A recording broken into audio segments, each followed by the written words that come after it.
A 24cm gap has caused the state of Victoria an absolute logistical nightmare. 24.1 centimetres to be exact, is the difference between broad and standard rail gauge, and when the colonies of Australia built their separate rail networks, they didn't exactly consult one another, meaning that even after Federation unified the country in 1901, 3 different rail gauges still separated the states. What does this have to do with the Murray Basin Rail Project? Well, let me show you. Victoria, where the project is being undertaken, built their railways to broad gauge. This was a problem, however, as it meant interstate connections to New South Wales were not possible without changing trains at a break of gauge station. 1962 saw a standard gauge connection built between Sydney and Melbourne, allowing for a direct service. And 1995 saw the opening of a standard gauge line to Adelaide. The original route via Ballarat retained its broad gauge, and a standard gauge track was built from Melbourne to Geelong, with the Geelong to Ararat line being converted to standard gauge. This project also saw the standardisation of the Portland, Hopetoun and Rainbow lines, all of which run off the Adelaide line. These 2 projects have allowed for the running of standard gauge freight to Sydney, Brisbane, Adelaide, Perth and Darwin, providing a standard gauge network linking all the mainland's capitals. Until 2018, these lines were the only ones in Victoria to be standardised, and this is where the project comes in. It's essentially an upgrade to the freight rail network in the Murray Basin region of Victoria by increasing axle ton loading and standardising the rail lines. Lines being upgraded as part of the project are the Mildura line, which branches off at Ballarat, lines to Sea Lake and Menangatang, which branch off from the Mildura line at Denali and separate at Coorong Vale, and the Murrayville line, which branches off the Mildura line at Oyen. Prior to the beginning of these projects, the lines were all broad gauge and were connected to the Port of Geelong via the Geelong-Ballarat line as well as the Port of Melbourne.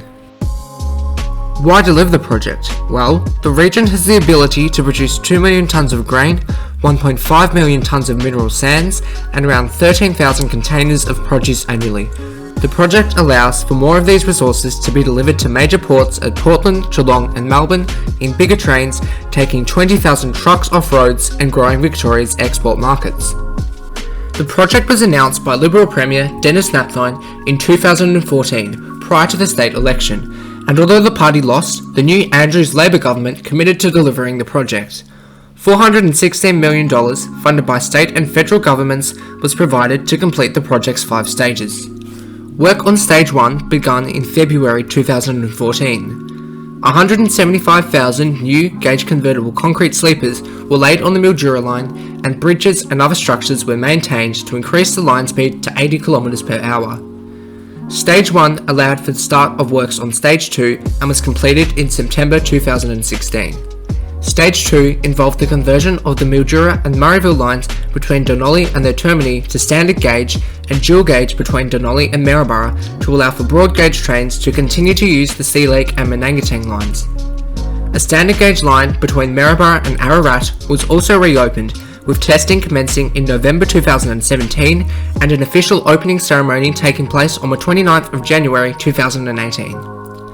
The opening of this line allowed for the running of freight trains from Mildura and Murrayville to the Port of Portland, but also meant that to reach Geelong or Melbourne, trains on these standard gauge lines had to run via Ararat, almost twice as long as the broad gauge route from Maryborough to Ballarat and Geelong.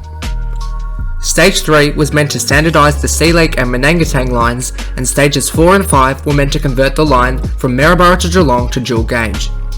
These 5 stages would have enabled the running of broad gauge passenger trains to Maryborough and standard gauge freight trains from the Murray Basin to the ports of Portland, Geelong and Melbourne. So why isn't this the case? While stages 1 and 2 were finished, stages 3, 4 and 5 are yet to be completed. In June 2018, the state opposition claimed that work had completely stopped and the project had run out of money. A year later, the Minister for Transport officially paused work on the Murray Basin Rail Project. Currently, poor track quality on the Maryborough to Ararat line is restricting trains to speeds as low as 25 km per hour. Break of gauge is causing trains to take indirect diversions, and if the Menangatang line doesn't receive upgrading soon, it is at risk of closing.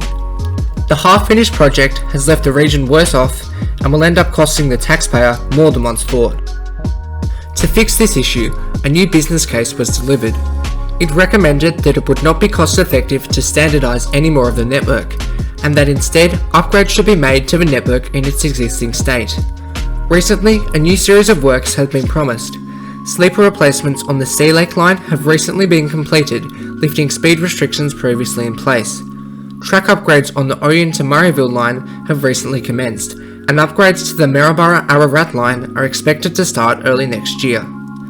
Plans for several new passing loops, sidings at Merbine and Donald, signalling upgrades at Maryborough, Oyen and Ararat, a fueling facility at Oyen, and turnout replacements at Donnelly have all been promised. These upgrades will certainly help, but won't fully fix the problem. In my opinion, the most crucial element to fix is the missing standard gauge link between Maryborough and Geelong. Even if it means that the Sea Lake and Menangatang lines remain broad gauge, a dual gauge line between Maryborough and Geelong would allow trains from Mildura and Murrayville to run directly to Geelong and Melbourne. After this is complete, track upgrades on the Sea Lake and particularly the Menangatang lines should be undertaken, and eventually standardisation to allow for trains on these two lines to run to the Port of Portland as well as Geelong and Melbourne.